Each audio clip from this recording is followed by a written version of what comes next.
my darling viewers, it's Jen here at Check Her Joy, and this time I'm reviewing American Gods by Neil Gaiman.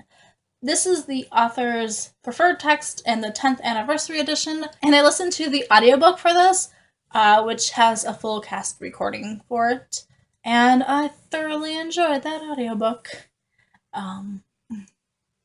So this book follows Shadow, who is a convict. He's in jail, serving 3 years out of a 6-year sentence, and we meet him just as he's getting released. And Shadow thinks that he's got his whole life planned out. He's going to go home to his wife. He's going to get a job working for his best friend at this gym, and it's going to be great. He just wants to get on with his life. Shadow's been keeping his head down, being really well behaved, and just doing his time. Now he's like, yes, I'm finally free.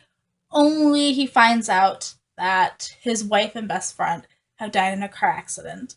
And so his life isn't quite what he's expecting now. He's confused. He doesn't really have anything to go home to, and he's not really sure what to do.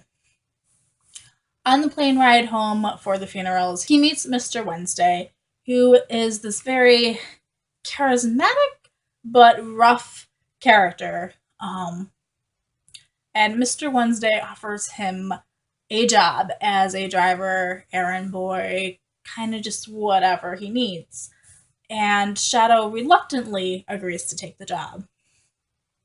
And this leads him on this journey across America where he's helping Mr. Wednesday gather up allies for this coming war. The twist of this book is that Mr. Wednesday is one of the old gods. He came over with immigrants to America, and they brought stories from their homelands, gods that they used to worship, and Mr. Wednesday is one of them. And the people he's gathering support from are other old gods who are scattered throughout America, and their power is dwindling as fewer and fewer people believe in them. On the other side, we have newer gods, the gods of technology and television and Wall Street. And these gods want power, and they think the best way to do this is to get rid of the older gods, because there's only so much belief to go around. So throughout this entire book, we have this big war gearing up. Throughout this book, Shadow meets several of these gods and learns their stories, where they came from, what they originally meant, what they've kind of morphed into. Some of them have had to adjust, like the god of Easter, who used to be the symbol for like the rising sun and new days and new birth, and now she's more associated with the Easter holiday, with Jesus' resurrection, and especially with bunny rabbits and Easter eggs.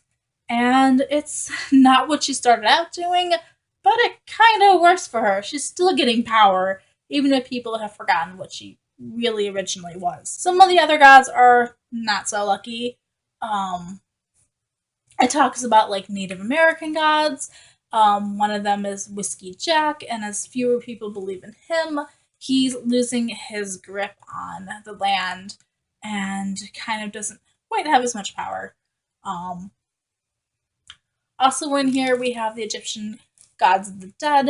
I can't remember what their actual names are, but in the book they're Mr. Ibis and Mr. Jackal, and they work in a mortuary now and tend the dead that way and prepare bodies for burial rather than ushering people through to the other world. I really loved this book, and the mythology that it weaves throughout the story. It takes from a lot of different cultures and a lot of different ideas.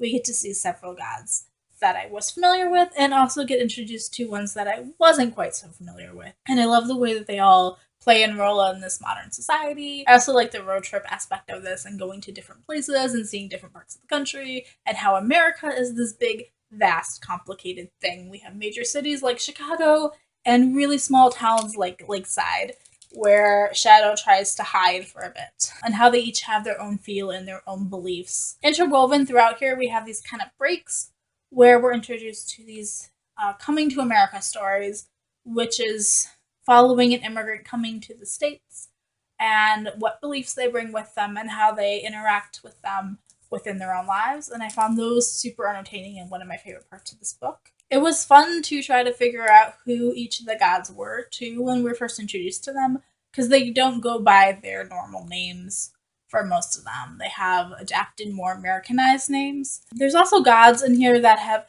come and their time is already gone, like the railroad god. We have these like prospectors in their costumes, but they've already died as the power of railroads have also subsided.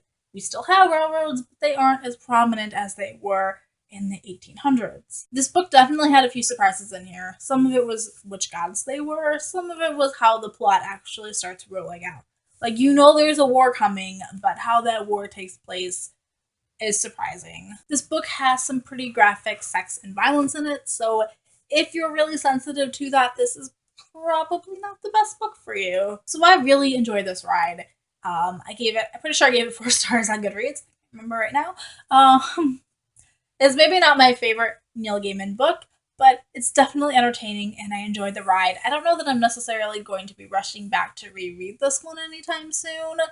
But I enjoyed the ride while I was on it. Peace out. I love you guys and keep reading. Bye.